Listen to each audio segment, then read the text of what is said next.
तो हेलो भाई लोग। आज की व्लॉग की शुरुआत हो रही सीधे दुकान से, और दुकान से अपन निकल जाते सीधे काम करने। फटाफट से चलते काम करने और आ जाते अपन यहाँ पर।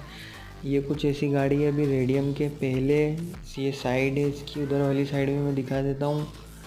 और इसको अपने को करना है आज फुल रेडियम केबिन को पूरे ऊपर से लेके नीचे तक के। ये कर देते अपन रेडी, ऊपर से लेके पूरा नीचे तक के। ये उसकी कुछ साइड है, फुल रेडियम हुआ है गाड़ी पे। ये कुछ सामने से इसका ऐसा लुक है। अभी लाइट वहाँ पर थोड़ी कम थी तो क्लिप सही से आ नहीं पाई, फिर भी आप लोग समझ जाएंगे। तो निकलते हैं हम यहाँ से अपन सीधे दुकान के लिए। दुकान जाके मैं घर निकल जाऊँगा। उसकी क्लिप में नहीं ले पाता हूँ तो मिलते हैं नेक्स्ट ब्लॉग में। Like and subscribe.